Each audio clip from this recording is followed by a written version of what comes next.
Server जा सिंगार माणू मोती मणियादार। सोहणे server जा सिंगार माणू मोती मणियादार। बेशक आगिर सोभारा से चारे सरवर जा। सोहणे सरवर जा सिंगार माणू मोती मणियादार। बेशक आगिर सोभारा से चारे सरवर जा। पहरो नंबर बूबकर उन खां बाद में आ उमर। पहरो नंबर बूबकर उन खां बाद में आ उमर। गनी उस्मान प्यारो आशेर अली हैदर। सोहणे सरवर जा सिंगार माणू मोती मणियादार। बेशक आहिर सोभारा से चारई सरवर जा। साथी मोहम्मद जो सोनो सिद्दीका जे को नबूवत खां भी अग में रफीका। ओ साथी मोहम्मद जो सोनो सिद्दीका जे को नबूवत खां भी अग में रफीका। रोजे अतहर में भी साण सोहणो सरवर आसरवान। रोजे अतहर में भी साण सोहणो सरवर आसरवान। हो दुस जन्नत अंदर अरबी जे पाड़े घर। सोहणे सरवर जा सिंगार माणू मोती मणियादार। बेशक आगिर सोभारा से चारे सरवर जा। हितड़े न पढ़ंदासी आका नमाज अज। काबे में पढ़ंदासी सोना नमाज अज।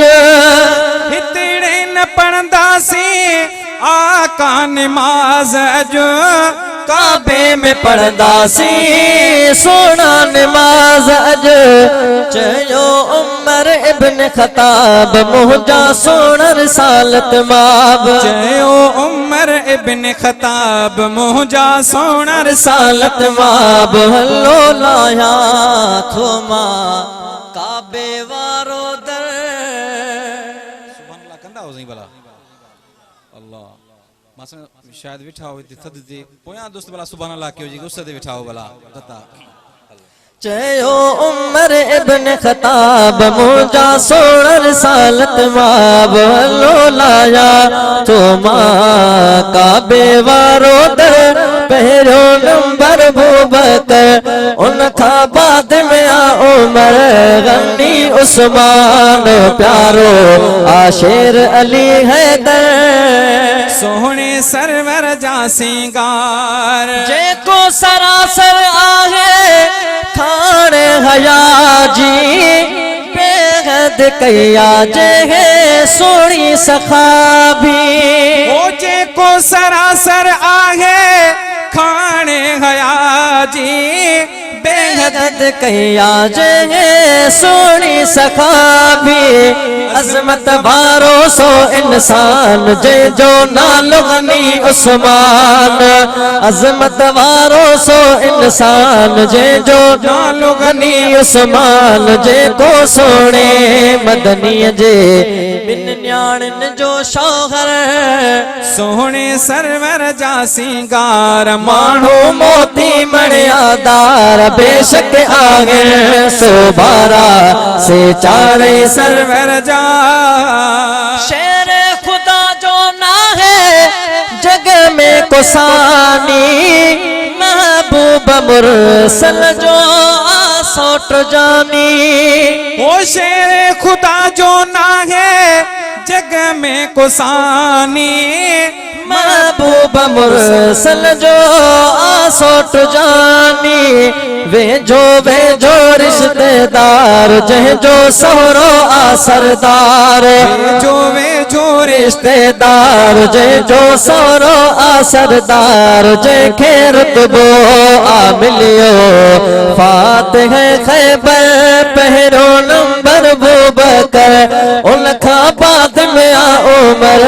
गनी उस्मान प्यारो शेर अली हैदर सोहने सरवर जा सिंगार मुँह भी चैन जी यारो दामन झलिया चैनी बिना भी सोनी काई न गलिया ओ मुँह भी चैन जी यारो दामन झलिया चैनी बिना भी सोनी काई न गलिया मगसी इन्ना मुल्ला हरदम चैनी खे सारा मगसी इन्ना मुल्ला हरदम चैनी के सारा बड़ जीवन तो भी चैनी जो खादिम ऐनो कर सोने सरवर जा सिंगार माणू मोती मणियादार सोने सरवर जा सिंगार माणू मोती मणियादार बेशक आहे सो बारा से चारे सरवर जा पहरो नंबर बूबकर उनका बाद में उमर गनी उस्मान प्यारो आशेर अली है